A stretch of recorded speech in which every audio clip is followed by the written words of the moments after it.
sekalian yang saya banggakan dan yang saya cintai. Kesempatan pada pagi hari ini kita bertemu kembali dalam program MPS SMA Yabaki Kesugihan. Semoga pada kesempatan pagi hari ini kita masih diberikan kenikmatan sehat, kenikmatan sempat, sehingga kita dapat meningkatkan kemampuan kita dalam menerima materi. Baiklah, saya pada kesempatan hari ini akan menyampaikan materi tentang strategi kesehatan menghadapi COVID-19. Nah, di sini ada dua indikator yang akan kita bahas. Yang pertama adalah self-driven atau dari dalam. Ya, dari dalam. Dari dalam itu artinya diri kita itu mempunyai kemampuan yang sangat luar biasa untuk menghadapi ancaman dari manapun, sehingga kita harus percaya diri. Ya, jadi yang pertama adalah mindset. Cara berpikir yang selalu positif, sehingga kita bisa memproduksi imun dan kemampuan untuk menangkal segala kemampuan-kemampuan yang sifatnya negatif. Jadi berpikir positif seperti pepatah mensana corpore sano, menjaga di dalam jiwa yang sehat terdapat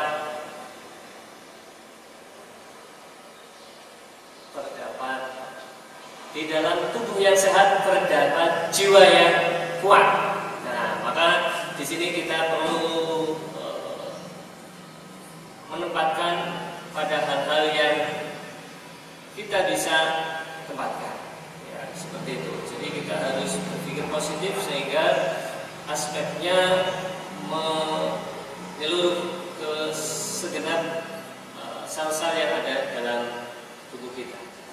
Itu yang pertama. Jadi indikator dari dalam yang perlu kita kuatkan sehingga itu bisa kita minimalisir. Ya, itu juga bisa dalam segi spiritual. Karena ada beberapa ayat yang menyampaikan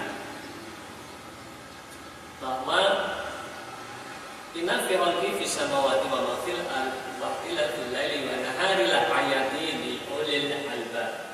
Jadi di situ pergantian antara siang dan malam,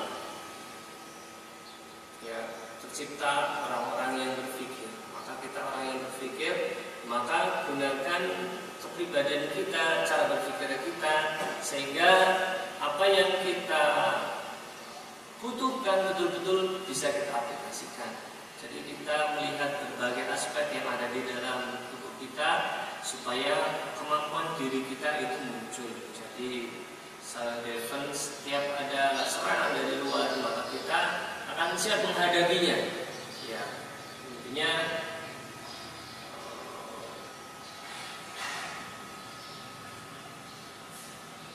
Bismillah. Dengan menyebut asma Allah maka kita percaya dan yakin. Nah, itu adalah indikator yang ada di dalam diri kita. Kemudian yang kedua itu ada yang dari luar. Ya, kalau yang ada dari luar itu ada 7 indikator. Ya, ada 7 indikator. Yang pertama adalah jaga kebersihan tangan. Jaga kebersihan. Nah, di sini apa saja yang kita bahas kaitannya dengan kebersihan tangan, yaitu bersihkan tangan dengan cairan pencuci tangan atau hand sanitizer.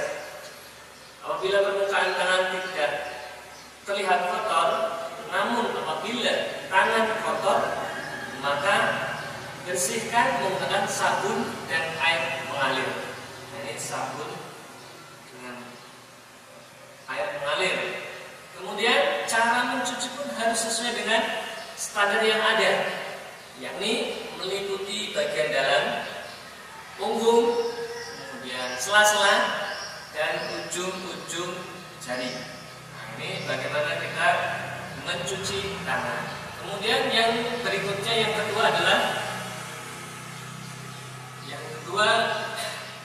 jangan menyentuh wajah. Ini jangan menyentuh wajah. Dalam kondisi tangan yang belum bersih, sebisa mungkin hindari menyentuh area wajah, khususnya mata, hidung, dan mulut. Mengapa demikian? Karena tangan kita bisa jadi terdapat virus. Ya, kalau kita ini terdapat virus yang didapatkan dari aktivitas yang kita lakukan. Ya, kita banyak aktivitas, maka apapun yang kita lakukan pasti akan ada yang kita pegang. Ya. Jika tangan kotor, kita digunakan untuk menyentuh wajah, khususnya di bagian yang sudah disebutkan sebelumnya. Maka virus dapat dengan mudah masuk ke dalam tubuh. Kemudian yang berikutnya, yang ketiga. Yang ketiga, terapkan etika batuk dan bersin. Ketika kita batuk atau bersin, tubuh akan mengeluarkan virus. Tubuh itu akan mengeluarkan virus. Ya, batuk otomatis dari mulut kita mengeluarkan virus. Jika virus itu mengenai terpapar ke orang lain, maka orang lain bisa terinfeksi virus yang berasal dari tubuh. Terlepas apakah kita memiliki virus corona atau tidak, etika batuk dan bersin harus tetap diterapkan. Bagaimana caranya? Yaitu tutup mulut dan hidung menggunakan lengan. Jadi lengan atas, ya, lengan atas menggunakan hidung bagian dalam. Jadi seperti ini. Nah, begitu. Bagian ini dinilai aman untuk mulut dan hidung dengan optimal. Jadi seperti ini, ya, seperti ini itu bisa mengoptimalkan. Ya, kemudian selain itu bagian lengan atas dalam ini tidak digunakan untuk beraktivitas menyentuh wajah. Ya, karena lengan bagian atas ini tidak, ya, jarang sekali menyentuh wajah, sehingga relatif aman. Selain dengan lengan, bisa juga menutup mulut, ya, menutup mulut dan hidung menggunakan kain tisu. Pokoknya kain tisu ditutup ke mulut dan hidung. Yang setelahnya harus langsung dibuang ke tempat sampah. Jadi setelah ditutup di muka itu langsung kita buang atau kita simpan di tempat yang aman, tempat sampah seperti itu.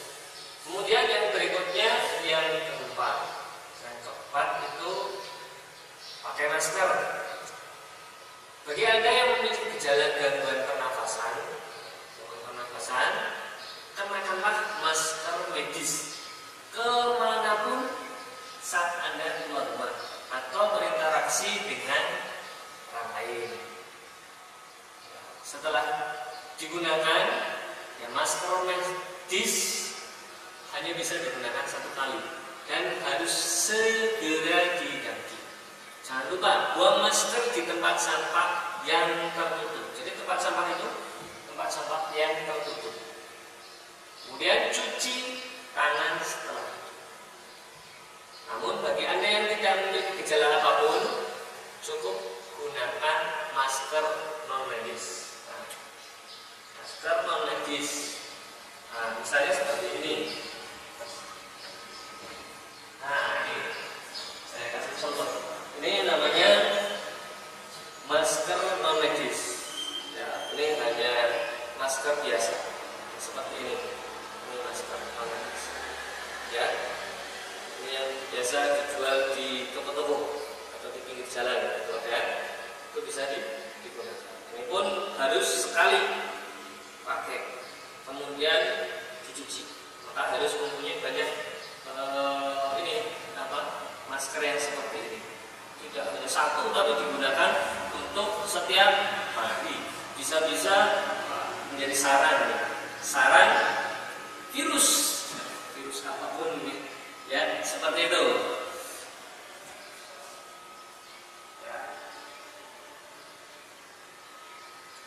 Kemudian yang berikutnya, yang kelima adalah jaga jarak.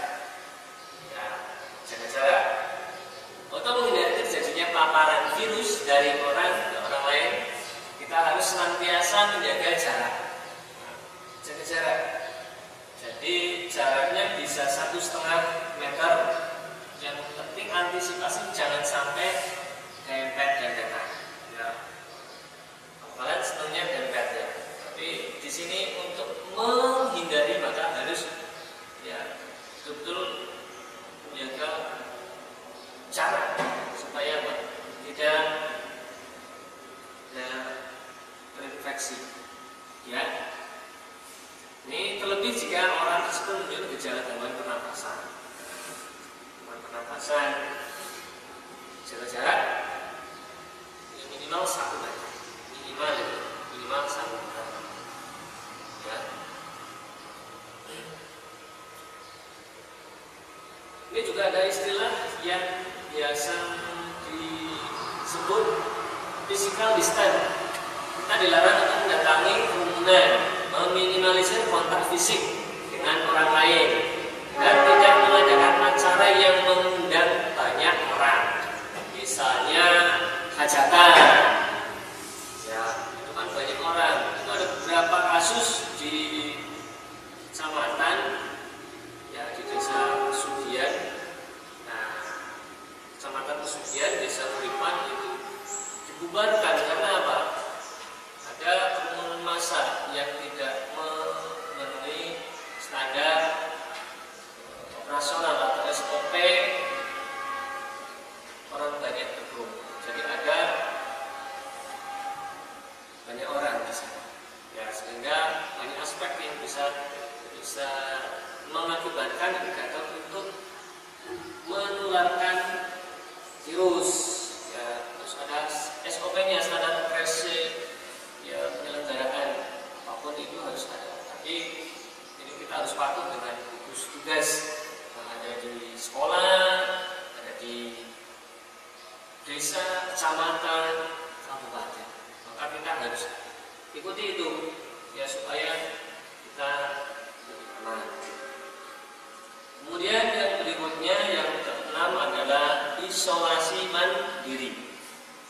Bagi Anda yang merasa tidak sehat seperti mengalami demam, batuk, pilek, nyeri, tenggorokan, atau sesak nafas, maka diminta secara sadar atau sukarela melakukan isolasi mandiri di dalam rumah. Ya, tetap berada di dalam rumah dan tidak mendatangi tempat kerja, sekolah, atau tempat umum lain karena memiliki risiko terinfeksi COVID-19 dan menularkannya ke orang lain. Nah, walaupun sudah ada surat dari puskesmas, itu harus diikuti protokol kesehatan yang di sekolah, di pesantren, apalagi yang berpergian jauh, yang pesantren harus ada isolasi ya selama 14 hari. Ya. Dan yang sehat itu tidak masalah walaupun membawa virus, tapi kalau sudah membawa otomatis kita punya kesempatan menularkan kepada ada yang lain. Ya, misalnya yang banyak punya penyakit ya komplikasi ya, batuk, paru-paru, kemudian jantung, apalagi usia yang sudah lanjut itu sangat rentan sekali. Nah, ingat ya, kalian harus punya kedisiplinan dan diri untuk bisa menjaga, sehingga protokol kesehatan itu harus diikuti, ya seperti itu. Jadi tetap ikuti protokol kesehatan, isolasi mandiri. Kalau semuanya dari luar kota, dari pesantren banyak yang dari luar kota, apalagi yang datang dari kota lain, itu harus betul-betul disiplin untuk bisa mengisolasi diri supaya virus pandeminya bisa teratasi secara maksimal. Kemudian yang berikutnya adalah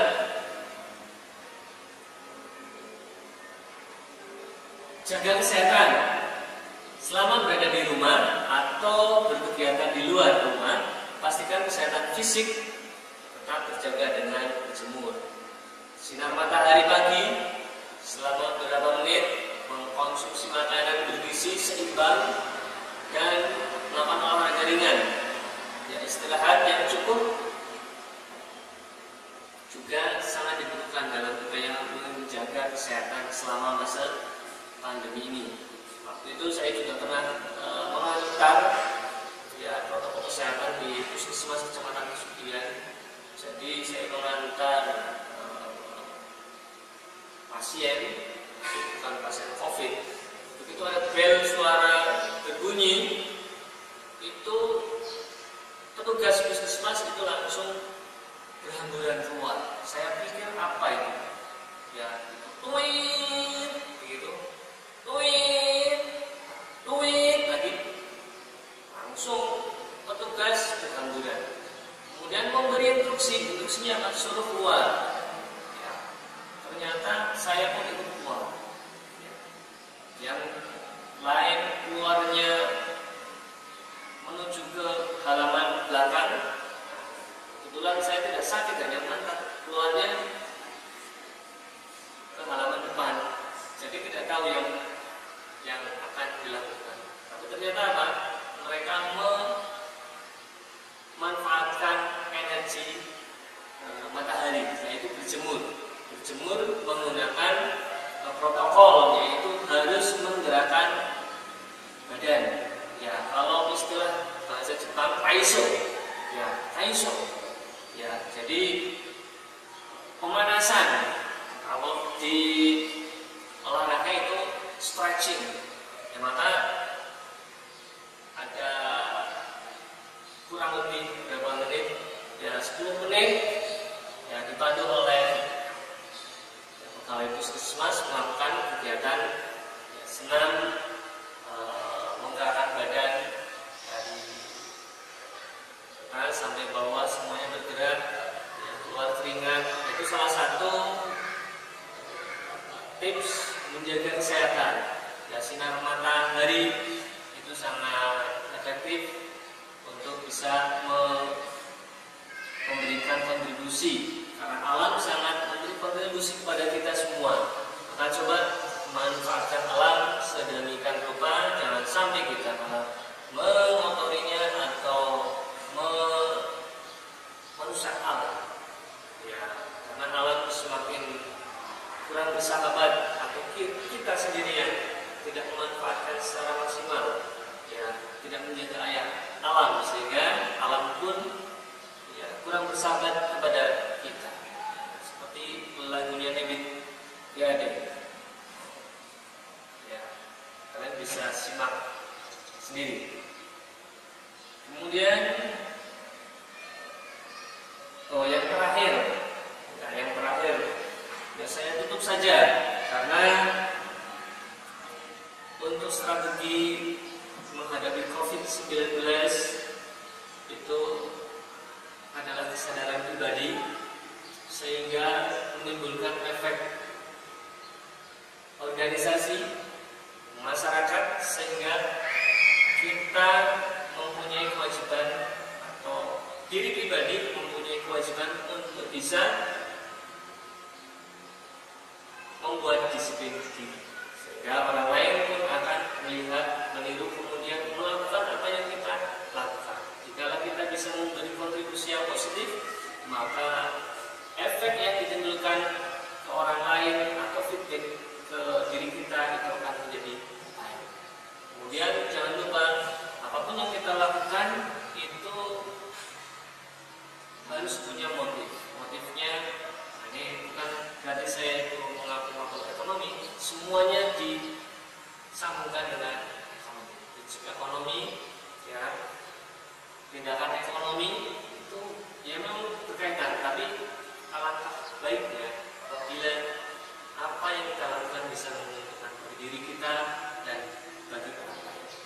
begitu. Jadi sama-sama saling menguntungkan. Itu yang bisa saya sampaikan. Semoga tetap semangat di masa pandemi corona ini. Kalian tetap sehat, kemudian selalu kreatif untuk bisa menggali diri kalian di dalam hati, bulatkan tekad bahwa corona itu akan cepat berlalu. Dengan mendekatkan diri kepada yang kuasa, ya, selalu berdoa, kemudian secara fisik kalian melakukan protokol sesuai dengan gugus tugas yang nasional yang sudah kalian tadi dapatkan, ya, referensi pengetahuan yang Bapak Guru tadi sampaikan. Semoga ini bermanfaat bagi anak-anakku sekalian. Sampai ketemu lagi di pertemuan yang akan datang, tentunya dalam suasana yang lebih bahagia, lebih menarik, lebih semangat, lebih wah gitu ya. Jadi ada banyak hal yang bisa kita lakukan dengan kita bertemu. Kita menantikan pertemuan yang nyata dan tidak hanya pertemuan lewat media.